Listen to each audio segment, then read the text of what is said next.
의심할만 합니다. 진짜. 안녕하세요. 저스틴 두잇의 저스틴입니다. 네, 오늘도 제가 돌아왔어요. 오늘은 어떤 주제로 이야기를 해야 되죠? PD 양반? 저 지금 다리 꼬고 있잖아요. 아유, 꼬아야지. 꼰대 이야기. 아이씨, 다리를 꼬아야지, 꼰대지. 난 근데 꼰대가 아니에요, 사실은. 꼰대는 아니고 예. 싹꼰대. 아. 저스틴 생각한 꼰대 뭐예요? 제가 생각하는 꼰대는 남의 말을 안 듣는 사람이에요. 나이가 들수록 그게 심해져요. 어른들이 왜 어린 친구들한테 말을 함부로 놓거나 이 사람이 어떤 말을 하는지 이 사람이 이 말을 어떻게 듣는지를 생각하지 않고 그냥 지 말만 하는 거예요, 그게. 나땐 말이야. 그런 것도 포함이죠. 그래서 제가 준비한 게 있어요. 아, 이런 게 있구나. 신기하죠? 시작을 누르면 되는 거예요? 시작합니다. 혼자 여가 시간을 보내는 것을 선호한다. 그럴 때도 있고 아닐 때도 있는데 그래도 좋아하는 편인 것 같아요. 그렇다. 평소 속해 있는 단체나 조직에 소속감을 느낀다. 전 좀 많이 느끼는 편이에요. 혼자 일하는 것보다 다른 사람과 함께 일하는 것을 더 선호한다. 이것도 저도 확실히 그런 것 같아요. 단체나 조직이 이득을 보더라도 나에게 손해가 가는 일이라면 받아들일 수 없다.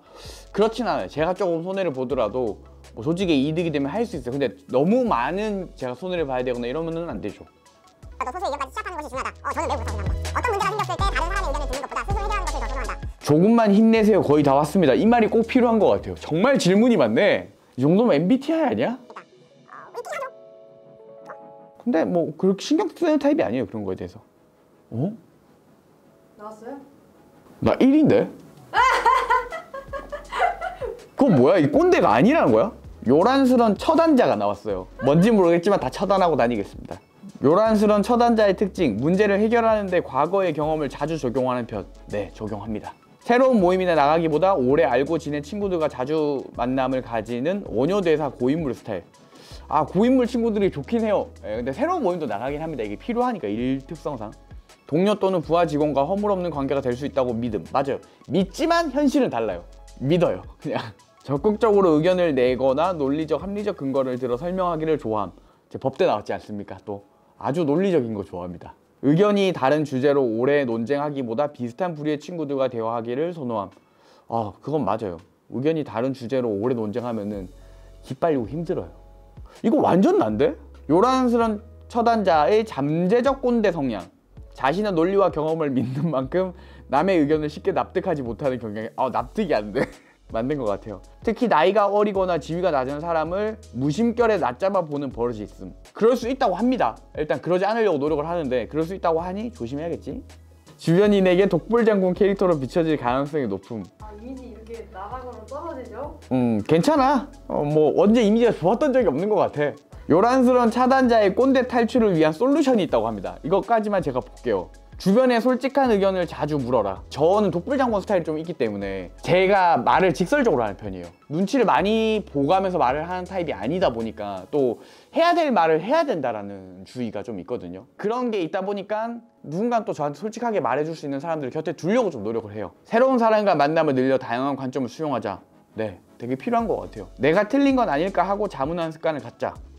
이것도 많이 필요한 것 같아요. 근데 이게 노력을 해야 되는 부분인 것 같아요. 어쨌든 우리가 왜 꼰대가 되어가는 걸까요? 일단 모두가 꼰대가 된다고 저는 생각을 합니다.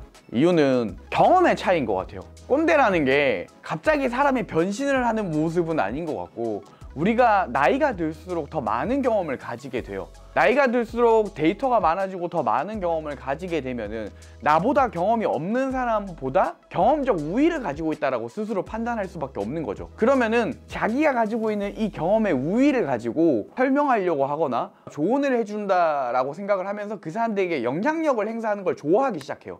왜냐면은 내가 어릴 때 누군가 윗사람들이 나에게 그렇게 영향을 미쳤었고 나도 그 사람들을 보면서 좋아했었고 존경을 했던 사람들도 있으니까 나도 마치 그런 사람이 될 수 있다라고 착각을 하기도 하고 어쨌든 너보다는 내가 가지고 있는 경험이 많으니 내가 해주는 얘기만 잘 들으면 도움이 될 거야.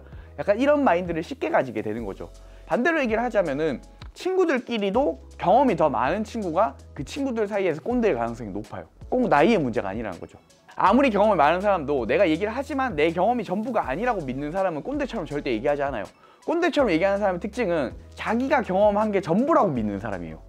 이런 질문을 많이 얘기를 해요. 우리가 왜 꼰대를 따라야 하냐 이런 얘기를 많이 하기도 하고 어른들은 꼰대라고 자기들을 표현하지 않겠지만 어른들이 하는 얘기를 들어야지 이런 얘기를 해요. 근데 저는 반대로 좀 생각을 해봤으면 좋겠어요. 꼰대의 말을 따르지 않아야 하는 이유가 있나?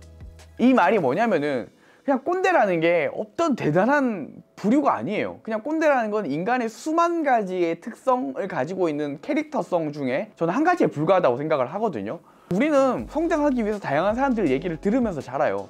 뭐 영화를 보면서 배우기도 하고 여행을 다니면서 배우기도 하고 사람을 만나면서 배우기도 하는데 그런 장르 중 하나가 그냥 꼰대라는 장르가 있는 것 뿐인 거고, 그런 얘기를 들으면서 나에게 도움이 되는 거를 흡수하고 나에게 맞지 않는 걸 버리는 것처럼 그냥 꼰대라는 캐릭터가 말하는 것도 도움이 되는 거는 흡수하고 도움이 되지 않는 거 버리는 게 맞는 거죠. 아까도 얘기했다시피 경험이 많은 사람이니까 우리가 흔히 가지지 않은 경험에 대한 이야기를 할 경우가 많고, 그렇다면은 내가 처음 그 경험을 맞닥뜨리는 것보다는 미리 그 경험을 흡수함으로써 그 상황이 됐을 때 좀 더 현명하게 대처할 수 있으니 흡수를 하면 좀 좋다고 생각을 하거든요. 옛날에 유럽을 여행할 때 유럽에 온갖 소매치기, 이상한 사기꾼 이런 게 되게 많다라는 얘기가 많았거든요. 내가 그 길을 가는 게 처음이고 이 사람들의 경험이 나에게 도움이 된다라고 믿으니까 그 경험을 우리가 흡수하려고 되게 노력을 많이 해요. 그러니까 그때는 꼰대가 아닌 얘기처럼 들리니까 흡수를 해서 되게 도움이 많이 되는 거거든요. 뭐 나쁜 꼰대들이 있으니까 그런 말들을 듣다 보면 또 괜히 체력만 낭비되는 경우가 있어서 그런 건 좀 걸러낼 필요가 있겠죠. 꼰대가 두 가지가 있는 거네요. 착한 꼰대, 나쁜 꼰대. 나쁜 꼰대는 좀 명확한 게 한 가지 특성이 있어요. 뭐 여러 가지가 있겠지만 지 말만 합니다. 진짜 지 말만 하고 지 생각만 해요. 조언을 해준다는 게 어떤 거예요? 그 사람의 상황을 정확히 인지하고 이 사람의 성향이나 이 사람이 어떻게 생각하고 있는지를 듣고 거기에 대한 컨설팅을 해주는 거거든요. 근데 어떻게 개인마다 다 다른 그 사람을 대상으로 지 똑같은 경험만을 계속 얘기할 수 있냐는 거죠. 반대로 말해서 좋은 꼰대라고 얘기를 하는 사람들은 우리가 흔히 진짜 좋은 어른이다? 이런 마음을 많이 느끼는 사람이거든요. 좋은 꼰대들은 일단 남과 자신을 별로 비교하지 않아요. 나는 이랬으니까 너도 이래야 돼 이런 개념이 없는 분들인 거죠. 얼마 전에 제가 TV 보다가 누가 라스에 나와서 김구라를 그렇게 얘기를 하더라고요. 김구라가 상당히 사람들에게 많이 독설을 날리고 하는데 정작 뭔가 사람들에게 조언을 줄 때도 자기랑 비교해서 얘기를 하지 않고 자기랑 다른 특성을 가지고 있는 사람들도 그냥 쟤는 원래 저래 이렇게 표현을 한다고 하더라고요. 뭐 인사를 하든 안 하든 그냥 그 사람 자체가 그렇다고 표현을 한다고 하던데, 그런 게 어떻게 보면은 제가 방금 말한 특성일 수도 있다고 생각을 하거든요. 그렇다면 나는 좋은 꼰대가 나쁜 꼰대인가? 우리가 같이 변화를 해야 할 점이 필요해요. 그치.